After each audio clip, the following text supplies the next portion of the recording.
Pois bem, meus amigos, aqui estamos para dar prosseguimento a essa série de análises voltadas aí às questões do 36º Exame Unificado da OAB, que foi realizado agora no dia 23 de outubro de 2022. Lembrando que esse canal tem como objetivo fazer discussões voltadas à figura do direito penal e ao processo penal, e também aí aos concursos na qual essas duas matérias são cobradas, principalmente o exame da ordem. Então, sem maiores delongas, vamos dar prosseguimento aí com as nossas análises. Lembrando que no vídeo passado nós já fizemos a questão de número 59. E nesse momento vamos passar para a questão número 60. Questão essa bem interessante, porque ela traz um caso hipotético na qual deságua uma das principais cláusulas excludentes de ilicitude no nosso ordenamento jurídico. Mas eu não vou te dar spoiler agora não de qual é essa espécie. Vamos primeiro analisar aí essa situação hipotética para depois a gente fazer as considerações para com o enunciado. Observe que a questão ela já começa dizendo que Tainá, legalmente autorizada a pilotar barcos, foi realizar um passeio de veleiro com sua amiga Raquel. Devido à mudança climática repentina, o veleiro virou e começou a afundar. Tainá e Raquel nadaram desesperadamente em direção ao tronco de uma árvore que flutuava no mar. Apesar de grande, o tronco não era grande o suficiente para suportar as duas amigas ao mesmo tempo. Percebendo isso, Raquel subiu no tronco e deixou Tainá afundar, como um único meio de salvar a própria vida. A perícia concluiu que a morte de Tainá se deu por afogamento. A partir do caso relatado, assinale a opção correta que indica a natureza da conduta praticada por Raquel. Meus colegas, desde já eu quero que vocês tomem atenção para com a figura que foi apresentada, a situação que foi narrada, que é uma situação atípica. E essa é a dica que eu dou para vocês quando vocês forem estudar as excludentes de ilicitude, principalmente no que diz respeito ao estado de necessidade e à legítima defesa. Vocês vão ver nas alternativas que a banca induz o candidato a querer assinalar a figura da legítima defesa. Só que como a gente vai diferenciar essas duas excludentes de ilicitude? Primeiro ponto que eu sempre gosto de enaltecer diz respeito à situação fática. Olha, quando a gente está diante de um estado de necessidade, nós estamos diante de uma situação anormal. Aí eu sempre cito, é comum você estar numa boate e ela pairando a normalidade no seguinte sentido de pessoas dançando, se confraternizando, ou seria normal ela estar pegando fogo, como aconteceu com o caso da Boate Kiss? Então, se ela está pegando fogo, nós estamos diante de um estado de necessidade. É comum eu estar em um barco e o barco está naufragando ou está flutuando? Flutuando. Então, se eu estou diante da situação de um naufrágio, que é uma situação atípica, uma emergência, eu estou diante de um estado de necessidade. Então, veja que aqui, sem maiores delongas, a situação narrada seria uma situação de estado de necessidade, que está presente no artigo 24 do nosso Código Penal, quando o legislador ele vai trabalhar de forma mais específica a respeito dessa excludente. Lembrando que, quando nós analisamos a teoria do crime pela perspectiva tripartite do delito, nós passamos a observar que na primeira coluna nós temos o fato típico, com a conduta, resultado, nexo causalidade, tipicidade. Quando há o fato típico, segundo a teoria da ratio cognoscendi, ou também chamada da teoria da indicidiariedade, um fato que é típico presume-se ilícito. O que é a ilicitude? É a reprovação social da conduta. E por que um fato típico é em tese ilícito? Porque a gente precisa recordar que para ter tipicidade é preciso uma lei. Não há crime se não houver lei. Não há pena se não houver prévia combinação legal. Então, se a ilicitude ela consiste na reprovação social, perceba, quando o legislador criou aquela lei tipificando a conduta como ilícito, significa que a sociedade aceita aquela conduta ou reprime aquela conduta, tanto é que criou uma norma penal? Ela repudia, ela reprime. Por isso que nós trabalhamos com essa figura de que, em tese, um fato típico também seria ilícito. Só que dentro do campo da ilicitude existem momentos a qual o Estado tolera a ação do sujeito, uma vez que ele, Estado, não se faz presente para evitar aquele dano. Assim surgem as excludentes de ilicitude, que estão presentes no artigo 23, em um rol meramente exemplificativo, na qual nós percebemos o estado de necessidade, a legítima defesa, o estrito cumprimento do dever legal e o exercício regular de direito. E de forma específica, no artigo 24, que é esse que eu apresento aqui para vocês. Vamos ler o que é que diz o artigo 24 e a partir disso a gente vai fazendo maiores considerações. O artigo ele cita: considera-se em estado de necessidade quem pratica o fato para salvar-se de um perigo atual. Lembrem-se, o perigo atual é aquele na qual eu tenho uma situação atípica ocorrendo que coloque em risco os meus bens jurídicos, como, por exemplo, a vida, o direito à vida. Então, quando a gente olha para esse perigo atual, tome atenção, porque ele pode ser proveniente de um ato humano, como, por exemplo, eu colocar fogo em um estabelecimento com pessoas dentro.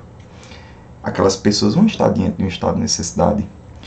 Esse perigo atual ele pode prover também de fatos da natureza, como foi na questão aqui, citando que devido a uma mudança climática repentina, o veleiro virou, certo? Esse estado de necessidade, o perigo, ele pode também decorrer da presença de animais. Então tome muita atenção, porque em tese, se eu estou diante de um animal que está colocando minha vida, minha integridade em risco, eu estou diante de um estado de necessidade. Então, por exemplo, se eu estou passeando em um zoológico, um leão foge da jaula, naquela situação eu estou diante de um estado de necessidade. Se eu estou na praia, tem um tubarão próximo à minha pessoa, eu estou, em tese, diante de um estado de necessidade. Por que eu estou dizendo isso? Porque, às vezes, a presença de um animal pode configurar uma legítima defesa. Quando? Quando este animal ele é utilizado como um instrumento de agressão. A OAB já cobrou muito esse ponto, trazendo questionamentos no sentido de que Neto estava passeando na praia com sua atual namorada e percebia o ex-namorado dela caminhando com o seu cachorro da raça Pitbull. Ele soltava o animal e atiçava o animal para atacar o casal. Quando ele atiça o animal para atacar o casal, o animal está sendo aqui um instrumento, uma arma da agressão.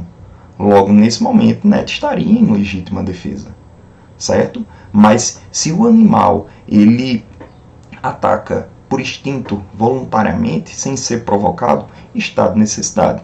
Então percebam que aqui nós temos um perigo atual. E indo mais além, se você pega a doutrina, você vai perceber que para a configuração de um estado de necessidade, assim como para as outras excludentes de ilicitude, faz-se necessário o conhecimento da situação, a percepção do que está efetivamente acontecendo. E veja que o enunciado enaltece isso, dizendo lá no término dele que Raquel subiu no tronco e deixou Tainá afundar. Por quê? Porque ela percebeu que o tronco não aguentaria as duas amigas. Então veja que Raquel tinha a percepção do que estava acontecendo. Logo, ela poderia alegar o estado de necessidade. Então, quando a gente passa a analisar esse estado de necessidade, a gente passa a perceber como ele atua em situações atípicas, em situações de adversidade, onde o Estado não se faz presente, então ele possibilita que a gente haja para evitar o dano, certo? Ao nosso bem jurídico. E quando eu me refiro ao nosso bem jurídico, pessoal, eu quero que vocês tomem muita atenção, porque por vezes nós tendemos a pensar que o estado de necessidade seria vida, vida, vida, vida, vida, vida, vida, em confronto. Quando na realidade não se limita ao bem jurídico vida, certo? Por exemplo, se eu estou em uma sala de aula, essa sala de aula começa a pegar fogo, a porta está trancada e eu arrombo a porta com um chute, eu estou causando um dano ao patrimônio alheio, mas eu estou causando esse dano em estado de necessidade. Então, quando a gente diz que o estado de necessidade é você colocar numa balança, de um lado os seus bens jurídicos, do outro os bens jurídicos de um terceiro que estão em conflito e que nós não temos como salvar os dois, e que um precisa ser sacrificado em prol do outro, a gente coloca aqui todos os bens jurídicos que você detém. A integridade física, o patrimônio, a honra, certo? E também a vida. Então não limite-se a pensar que esse estado de necessidade ele seria apenas uma discussão voltada ali ao bem-vida e ao bem-vida, quando na realidade a gente tem outros bens jurídicos que circundam essa relação e que precisam de uma tutela por parte do Estado para que, diante de situações atípicas, eu possa proteger, uma vez que o Estado não se faz presente para salvaguardar ambos os bens, tanto o meu como daquele terceiro que se encontra na mesma situação. Certo? Então, pessoal, quando a gente fala nessa situação atípica, só uma dica, viu? Seria possível estado de necessidade contra uma legítima defesa? Ou em face de uma legítima defesa? Não, gente, porque quem está diante de um estado de necessidade, como eu citei, está diante de uma situação, é algo que está acontecendo. Então, todas as pessoas que estão naquele momento, naquele local, estão diante desse risco. Até porque, quando a gente vai analisar o artigo 25 do Código Penal, nós passamos a perceber que a legítima defesa ela se configura quando eu tenho uma agressão injusta. Veja, quem está em estado de necessidade não pratica uma agressão injusta. Pratica uma agressão justa, pautada na lei, como forma de salvaguardar o seu bem jurídico. Então, é muito comum também as avaliações fazerem esse questionamento. É possível estado de necessidade contra uma legítima defesa? Não. Mas seria possível, por exemplo, um estado de necessidade contra outro estado de necessidade. Porque, como eu citei para vocês, todos aqueles que se encontram naquele momento, diante daquela situação, diante daquela circunstância, fazem jus a essa causa extintiva aí, essa cláusula excludente de ilicitude. Voltando aqui ao enunciado e também ao artigo 24, eu quero que vocês percebam a parte final do dispositivo, que ele vai dizendo que não provocou por sua vontade, nem podia de outro modo evitar. Observe que na questão, o examinador, ele a todo momento ressalta que Tainá agiu juntamente com Raquel, buscando tomar todos os cuidados. Veja que ela era legalmente autorizada a pilotar. Posteriormente, a questão vai dizer que ela não provocou o dano, né? E ela não tinha outra forma de agir senão deixar que a colega morresse afogada para se salvar. Veja que a todo instante ele vai afastando a tese de que houve um excesso ou até mesmo a tese de que haveria um dolo eventual. Como, por exemplo, se ela não tivesse autorização para pilotar o barco. E ela assumiu o risco pegando um barco e se aventurando em mar.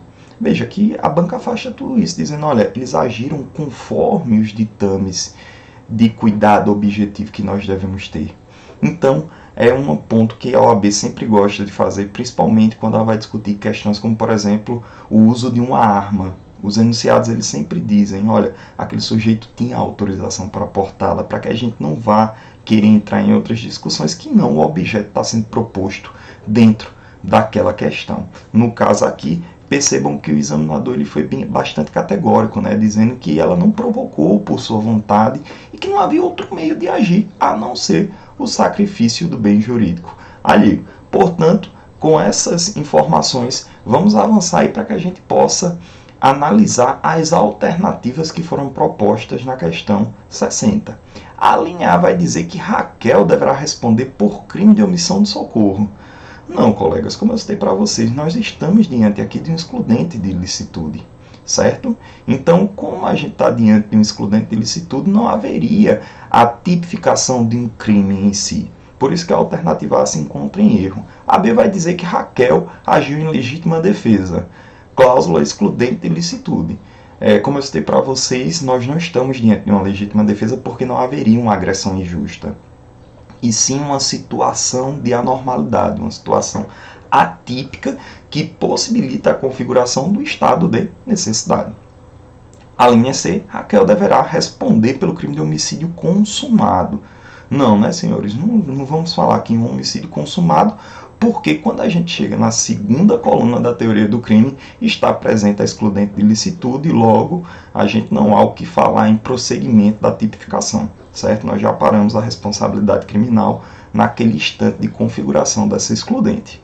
A linha D, Raquel agiu em estado de necessidade, cláusula excludente de ilicitude, que é o gabarito de nossa questão, tá certo?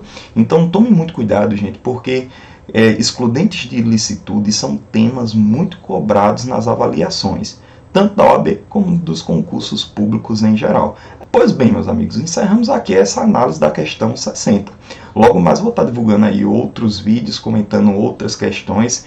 Forte abraço, bons estudos a todos.